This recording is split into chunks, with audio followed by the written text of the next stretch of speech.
Hey, what is going on everyone? It's me, Mr. Mario, and as you can see, we're back over here at the PSP, and we're going to be doing something a little bit differently here. This is going to be an ARK-4 installation guide, however, this is specifically going to be for PSPs, any PSP model actually, so this will work on the PSP 1000, 2000, 3000, Street, and the Go. But I'm going to be showing you all how you can take a PSP which has already been modified and is running an older custom firmware, such as this one right here, and I'm going to show you all how you can upgrade that in a few steps to ARK-4. Now there's a few things to keep in mind here. I have made a video covering this before, showing how to upgrade an already modded PSP to ARK-4 custom firmware. However, there's a few caveats with that. That video is more optimized for systems that are coming from Infinity and are going over to ARK-4. Additionally, that means it also works best on systems which are running firmware 6.60 or 6.61. However, older legacy custom firmwares, such as, just as example, 2.71 SE, 3.03 OE, 3.40 OE, even like this one right here, this one is running 5.0 M33, those ones typically have some provisions and customizations in there that make it trickier on purpose because they didn't want you to do this, but they make it trickier to update the system firmware itself. So there's going to be a more one-stop solution for those systems. And your system might be one of them, like this one right here. This one admittedly is more of a guinea pig system that I picked up from a thrift store years ago, but you can see it's certainly seen better days. It is not really in the best shape. However, it does work, all the buttons function, and that's really what we need. Now, in order to check and see that you can do this on your PSP, we are going to need to check the current firmware. To do that, navigate all the way over to Settings, go down to System Settings, enter System Settings, and go all the way down to System Information. Look right here for the system software, and you'll see that mine is running 5.00 M33-4, meaning that this is running an older legacy, that's what I'm going to call it, but a legacy custom firmware, so it might be a little tricky to update it to the latest system firmware and get custom firmware installed. But hopefully this video should help out. Now before we move on here, there's going to be a few things that we'll need in order to make sure this is successful, and I need you all to pay attention here because during this process, we are going to temporarily brick the console, meaning that it's going to be inoperable, meaning that it will essentially be broken but on purpose. Now, if you watch this video all the way through and you have all these steps followed and everything needed, you'll have a working system by the end. But what I mean by this is I do not want you all to skip past this, get to a point where you brick your system and then you're not able to unbrick it easily. And in order to do that, here's going to be the prerequisites. Of course, first you need your PSP. It must be up and running and working, and it needs to be on that legacy custom firmware, like I mentioned. So it already needs to have an old custom firmware and it needs to be modded. The second thing, which is going to be incredibly important, is going to be your left trigger. Your left trigger needs to be operational and it needs to be working, because when we brick our system, we're going to have to boot it up in a specific manner and we're going to have to hold down the left trigger. And if your left trigger is not working, your system is going to stay broken. So play a game, make sure that left trigger is working, try it out. If it is not working, you're going to have to repair it. And if you cannot repair it, you're not going to be able to follow this video successfully unless you want to brick your system. So now with our modded system and a working left trigger, what else do we need? Well, we're going to need a memory stick of some kind, and this is going to be required. Whether you're going to use a Memory Stick Pro Duo or you want to use one of these options, which is a Memory Stick Pro Duo microSD card adapter, and use the microSD card here, that is going to be up to you. So as long as you have your storage in place, you should be good. However, what if you have a PSP Go? You see, the PSP Go actually has its own internal storage right here, but I'm here to tell you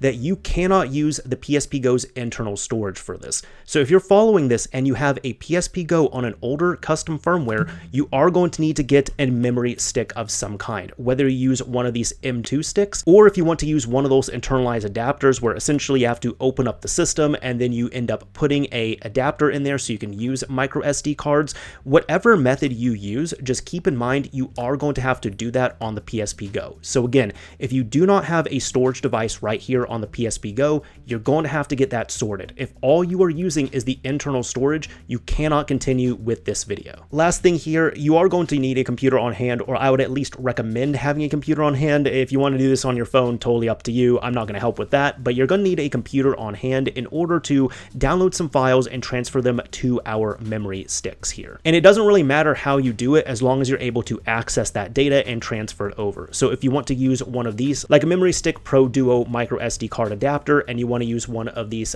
micro SD card USB adapters, you can do that. Or if you just want to hook it up through the system here, you're going to need a USB cable of some kind. For the PSP, you're typically going to need one of these mini USB cables, but if you're going to hook this up to a PSP Go, it is going to be proprietary, so you will need the cable for that. I think that should cover everything now. So with all that said, if you're ready to go, let's go ahead and take our storage, hook it up to our computer or our PSP, whatever you're going to do, and let's start downloading everything and getting everything sorted. Now, credit where credit is due, I am going to be following essentially the guide here for DC-ARK over from Brennan Murphy from the ARK-4 wiki, otherwise known as Crazy Nez. He ended up boiling this down here into a pretty simplistic form, and this is going to involve setting up DC-ARK, which I'm going to be covering here, but I'm going to have this linked down below in the description in case you need a written visual over what might be happening here. Plus, there might be some helpful guidance and links and such in order to get this all sorted, but for the most part, you really just need your computer. Doesn't really matter the operating system to download and set up the files here, and a lot of the work is going to be on the PSP. Now, the first thing we're going to need here is, of course, ARK-4. What you can do is go to the link down below in the description to the GitHub repository. You can read up on this if you'd like to here, but in short, you're going to need to scroll to the top, go over to the releases section, but you're going to click on the latest release right here. Click on the release itself, and once you come over here, click on the ark4.zip file and save it somewhere you can easily find it. You're also going to need firmware 6.61, and I'm going to direct you all to Darth Sterney's firmware archive. You can find that linked down below in the description, but if you're confused by this page here, thankfully it's pretty simple and I can boil this down. If you have a PSP 1000, 2000, 3000, or a Street model, you're going to want to download from the PSP official firmwares. And if you do not, if you have a PSP Go, and only if you have a PSP Go, you're going to scroll down and you're going to download firmware 6.61 from the PSP Go official firmwares. At the time of recording this, the mega links do not work, but the archive.org links should work. So depending on your system, just click on download and save the file somewhere you can easily find it. Again, if you have a PSP Go, you're going to want to download the Go firmware. And if you do not have a PSP Go, download the regular firmware. I'm also going to have this page linked down below in the description in which you can use this to check a MD5 file checksum. We're just going to run this to make sure that the firmware downloaded and copied over successfully, so keep this up and running. Finally, if at any point you're having trouble extracting out a zip file here, you can use something such as 7-zip. Just download, install it, and then use it to your heart's content. It's easy enough to use, and it installs like a standard application. Alright, so these are the downloads here. You should only have 2, but I'll explain why I have 3. You're going to need your ARK-4 zip file, and you're going to need your 6.61 update file. If you have a PSP Go, it will of course be 6.61 Go, and I'll cover how to set up the both of these. Next, you're going to need to hook up your PSP storage to your computer. Whether you want to hook it up through USB connection on your PSP or use an adapter, that's going to be up to you. But go ahead and navigate into the storage, and the first thing you're going to need to do is copy over that update file. Like I said, if you have a PSP 1000, 2000, 3000, or Street, you're going to want to take the file, copy it out. This is going to be 661.pbp, and you're going to paste it here to the root of your memory stick. Just give it a few seconds to copy over. It should be named accordingly, and if you want to double check this, if you're on Windows, click on View, Show, File Name Extensions, but it needs to be 661.pbp. And real quick, if you have a PSP Go, it's going to be the same thing. You just need to copy this over. Now, I'm doing this for demonstration purposes, but you do not want to copy both files over. You only need one. However, for the PSP Go, there is going to be one thing to keep in mind. Just to keep this in line with the instructions, it would be recommended to have this be 661 Go, all capitalized. So in case you need to do that here, what you might need to do is just change the wording slightly on here. So rename this to 661 Go and put any other value in there. Once that's been renamed, you can go ahead, right click, rename it yet again, and we're just going to remove that extra value. So it needs to look exactly like that in the root of the PSP. However, since this is not a PSP Go, I'm going to go ahead and delete that file. Next up, to make sure that copied over properly, we're going to need to open up our MD5 file checksum page, and we're going to need to check that file on the memory stick. Go ahead and click over here, then navigate over to a USB drive and look for the 661 PBP or the 661 Go PBP and double click it. Give it a few moments and you should have your file hash right here. Now, case sensitivity does not matter, so if these are lowercase, it's fine, but you're going to want to make sure that the values here, just all the characters, numbers, and letters, end up matching with what is expected. I'll reference Darth Sterney's page one more time, but what you can do is, again, check the file hashes from here. If you have a PSP Go, this is going to be the hash that needs to be matching. And if you do not have a PSP Go, this will be the file hash that you need to match. If you want to, you can even double click this, right click, copy this out. Then you use something like Notepad and paste it in here just to make sure that the value that is expected is matching the value that was found. And as long as these two are the same, then you should be good to go. That means your file has downloaded successfully and it is copied over without any corruption, which is exactly what we need. If so, we can now close out of here and we can close out of these web pages. Now we need to work with the ARK-4 zip file. Go ahead, right click this and extract it into its own directory. Once you have this extracted out, go ahead and open up the ARK-4 folder, and the one we're going to be looking for is going to be PSP within here. And there's going to be two folders that we're going to need. The first one is going to be ARK_cIPL, and the second one is going to be ARK_DC. Highlight both of these, right click, and copy. Now navigate over to your drives, go back into your PSP's drive, navigate over to the PSP directory, go into the game directory, right click, and paste. Give it a few moments to copy everything over, and once it's done, you should be good to go at this point. Those were the only two folders we had to copy over. With everything done, go ahead, come back out to your drives, click on your PSP's drive, click on eject, and once it's been ejected, we can now navigate back over to the PSP. The rest of the work should be on there. Now that we're back over at the PSP, let's start working on the upgrade process. Yet again, this is going to be the last time I warn about this here. You are going to need to make sure your left trigger is working on your system. So again, fire up a game that requires the left trigger, try it out, and make sure it's working. If it does not work, you cannot continue with this successfully until you get that working. And additionally, like I said, for the PSP Go, if you're using one of these and you're following the instructions using the internal storage, do not do that, do not continue. You are going to need external storage right here. No matter what it is, whether it's an M2 card, whether it's a memory stick adapter, whatever it is, you have to have external storage used on your PSP Go in order to make that work. However, let's say you are ready to go, navigate over to the game section, go down to your memory stick, and open up the memory stick. Now you're going to see a few options here, and the one we're going to launch is Despertar del Cementerio. Go ahead and fire that up.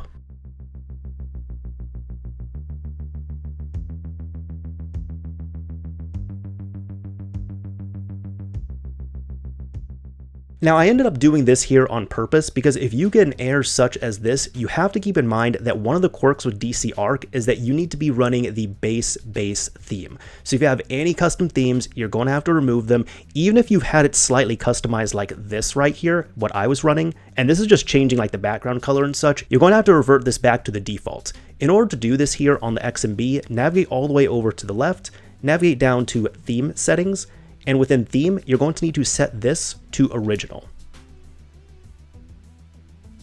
Next, you're going to need to go to color, and you're also going to need to make sure this is set by month.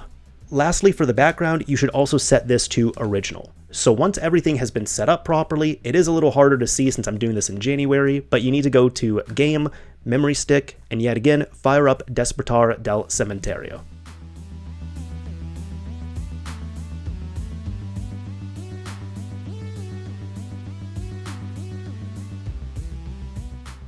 Now when you fire it up, it's going to give one very basic instruction, which is press X to begin the installation. All you need to do is press X, and now you just wait. It will take a few minutes here, just go ahead and let it do its thing.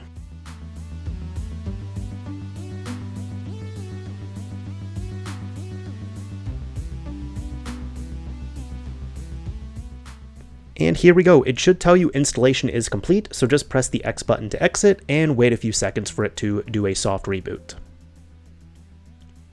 And here we go, it has restarted successfully. Now just to increase the visibility and readability on here, I'm going to change my theme back to just really anything else. So I'm going to change this to classic, and this is going to be up to you. You do not have to do this, but I'm just doing it just because this is my own preference here. There we go, that looks just a little bit better. Now the next thing to do is go back into Game, Memory Stick, and we're going to run this cIPL flasher. Keep in mind, this step is going to brick our PSP. If you have your PSP up and running, if you follow the prerequisites, if you have made sure your left trigger is working, then you will be able to unbrick it by the end of this video. But keep that in mind. As long as you're ready to take this risk, go ahead, fire up the cIPL flasher.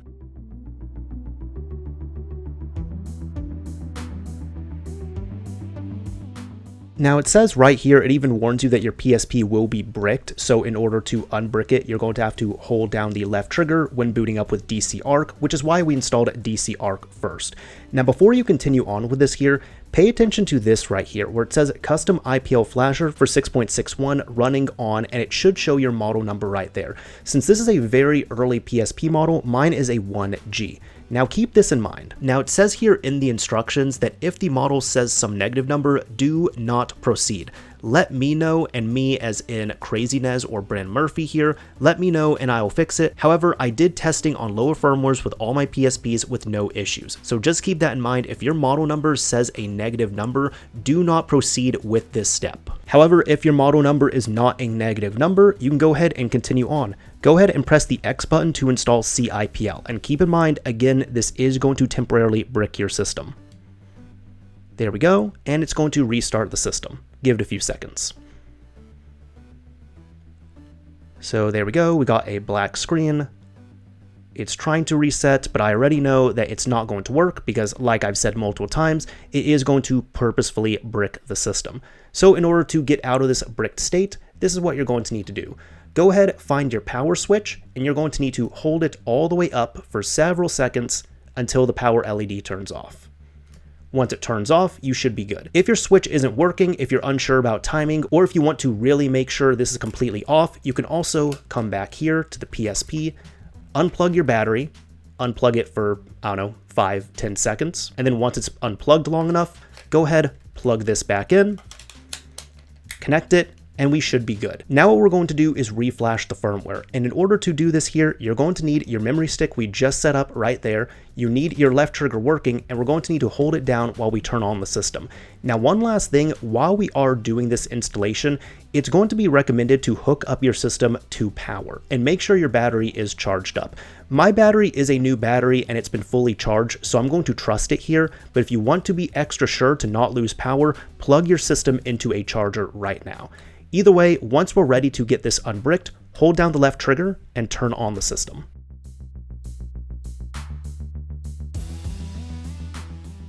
You should see the memory stick is going to start flashing, and here we go. We are now greeted to this screen here, which is Despertar del Cementerio. So congratulations, you are now able to completely reflash your system. This is now the easiest step of the process because all you need to do is install 6.61 ARK. So go ahead, tap the X button and let it wait.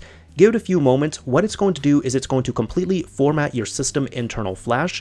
It's going to reflash it with the latest 6.61 firmware, and then it's also going to patch in the ARK-4 custom firmware. So here in a few minutes, we should have a fully up-to-date ARK-4 custom firmware PSP.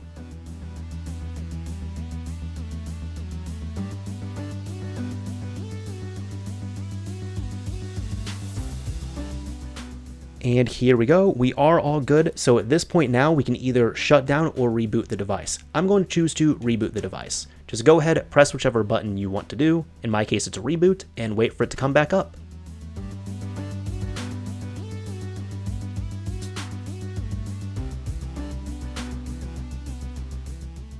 And there we go. As long as you have that, congratulations, your system has been successfully upgraded. This is going to completely reinitialize the system, so all your data on your microSD card is still going to be there. However, we are resetting the system settings, so you need to set this up like a brand new system. Just go ahead and work through these menus here. So now with everything reset here, what you can do is verify your work is successful. Navigate all the way over to the left, go over to your system settings, go all the way down to system information, and check this out. We are successfully running 6.61 ARK-4 cIPL, meaning that we not only have firmware 6.61 on here, we also have the ARK-4 custom firmware, and we have the custom IPL loaded, so that means we have permanent custom firmware on boot. Congratulations, you did all that work right there really within one button press after everything was set up. Now, if you're new to ARK-4, since you're coming from an older custom firmware, let me show you around a little bit. What you can do is navigate over to the extras column, and if you have a PSP Street, you're not going to have this extras column. You're going to need to come up to the games section and navigate up here, and the options are going to be there.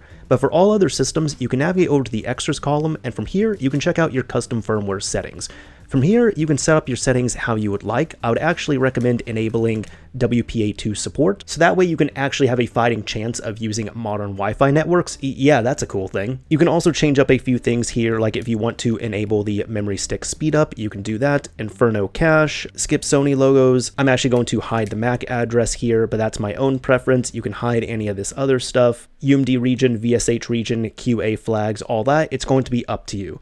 Additionally, you also get this custom launcher right here, which I'll go ahead and show you. It's going to look a little something like this here, but I'll show you how you can make it a little prettier. Let's go ahead, exit out of this, and this is the recovery menu, so you can either bring it up through here, or when booting up your system, you can hold down the right trigger as you normally would, and this will be the recovery menu. I'm going to go ahead and exit out of that. Lastly, you can also navigate over to the extras column, go to the plugins manager, and this here is going to be where your plugins can be managed. Now, if you have some older plugins that you'd like to import over easily, keep in mind they might not be compatible just yet on 6.61 if you're using really old plugins, but if you're using newer plugins that do support the newer firmware, what you can do is press the select button to bring up the VSH menu, and navigate over to the advanced VSH menu. You can change your settings here if you want, but navigate down to import classic plugins and tap this. Wait for your system to soft reset. That way, if you had any plugins on your memory stick, it's just going to get them updated to the slightly different format which ARK-4 has.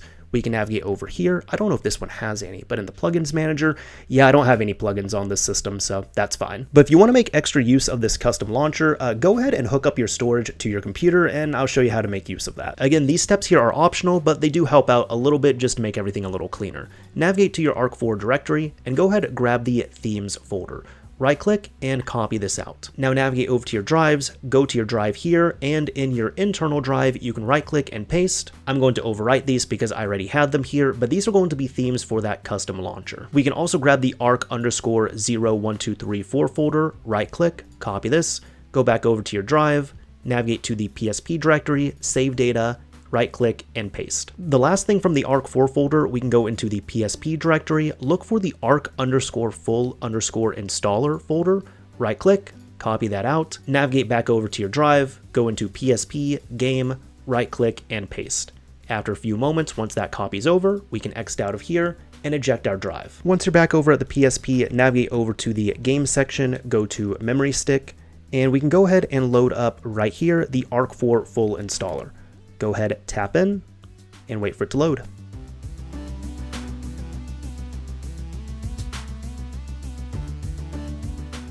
And all you need to do is install. Wait a few moments, and we should be good.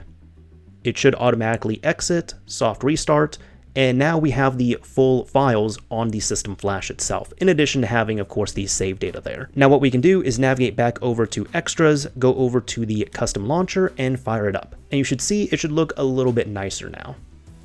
There we go, it looks like this. Now from here, this is an alternative launcher you can use, and you can load up your ISOs, you can load up your homebrew, emulators, all that fun stuff, and on the right here would be where your PS1 games go if you have any. You could also hit the triangle button, and it'll bring up additional options here for file management, network, custom firmware settings, plugins, settings, and of course you can exit. Now I'll actually change this up a little bit here by navigating over to the settings, and I am going to disable the menu animation. That's just going to be my own preference on here, and there we go. Now we can also navigate over to files. From here you can go over to your themes directory, and you can find any of the themes here. For example, if I want to load up the black theme, go into there, find the .ark file, tap X, and then you can either preview it or install it.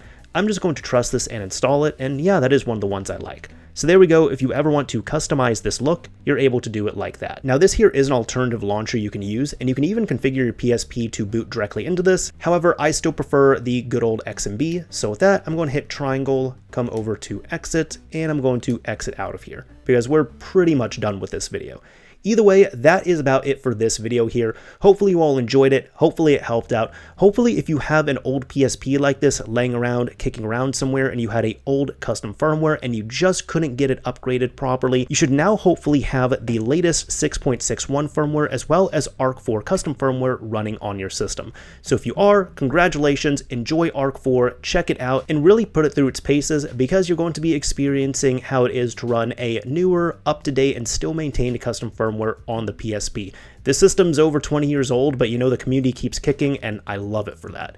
Anyways, that is about it for this video here. If you enjoyed this video, a like would absolutely be appreciated. If you didn't like it, a dislike is fine as well too. But as I always say, this is Mr. Mario, signing off. Thank you all for watching, everyone.